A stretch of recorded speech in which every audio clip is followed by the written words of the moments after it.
Quelle belle soirée. Le PSG en finale de la Ligue des Champions. On en parle du but de Hakimi, les gars. C'était vraiment forcé à domicile dans le Parc des Princes. 2-1, 3-1 cumulé. PSG, sa possession, elle était vraiment inférieure. Mais ce qui compte dans un match, c'est les buts. Est-ce qu'on en parle du but de Fabien ou pas? Déjà, c'était son premier but de la Ligue des Champions. Premier but, il a cassé le Parc des Princes. On peut dire que l'Arsenal, dans ce match, ils ont pu avoir la possession à leur faveur. Ils ont eu beaucoup d'occasions. Ils ont beaucoup plus tiré par rapport au PSG. Et ils n'avaient pas la finition. Aylan, le fils de Nasdas, il avait raison. Le PSG est passé et il va affronter l'Inter Milan. Maintenant, il faut qu'on en parle de ce match. Déjà, ça va se passer le 31 mars à Munich. Au cas où, pour ceux qui ne le savent pas, le PSG a sa chance, les gars. C'est vraiment la dernière ligne droite. Moi, je vous assure, c'est sûr qu'ils vont faire tout pour l'avoir. Et malheureusement, ça va être sans Mbappé. Maintenant, je sais que ça va pas être un match facile. Et les supporters du PSG, ils savaient depuis le début que ça va pas s'arrêter là. Moi, maintenant, personnellement, je vais rester neutre. À votre avis, qui va gagner ce match décisif? Est-ce que c'est le PSG qui va remporter la Ligue des Champions ou bien c'est l'Inter Milan?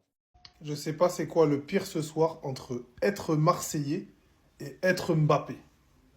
Si je liais mon avenir à la Ligue des Champions, je serais parti très loin. Hein, il avait dit par rapport à ces années où il est resté au PSG. Il part, Paris en finale. Et Paris en finale en ayant éliminé l'adversaire qui a éliminé le Real de Mbappé.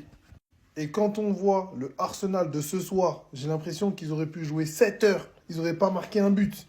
Et le Arsenal qui a marché sur Madrid, est-ce que c'est Paris qui est trop fort ou est-ce que c'est Madrid qui est trop nul? En tout cas, ça, c'est le tournant de la saison.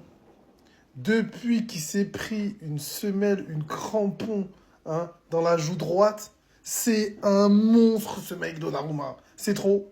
Encore aujourd'hui, Paris tremblait dans les 15 premières minutes. Et il va faire l'arrêt qu'il faut. Parce que c'est un tout autre match si Odegaard il marque sur cette frappe. Ou encore celle-là sur la spéciale Saka. Et pas oublier les arrêts qu'il fait aussi au match aller. De toute façon, on le sait. En Ligue des Champions, on l'a vu hier avec Yann Sommer. Il faut un grand gardien en général pour aller au bout. On l'avait vu avec Courtois, avec le Real. Voilà. La Donnarumma, sur plus les tours avancent, plus il est monstrueux.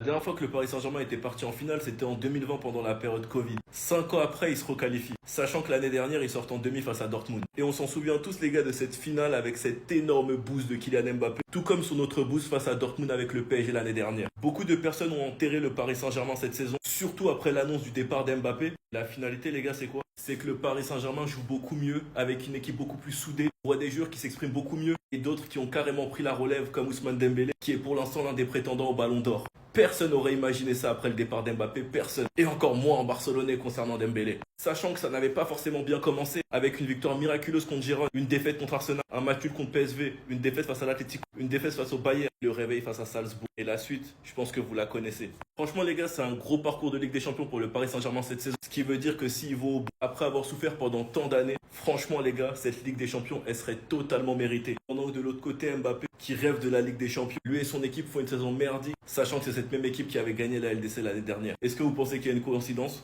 Moi je pense pas. Sinon vous les gars, vous en pensez quoi? Enfin, nous sur ta personne, on s'ennuie.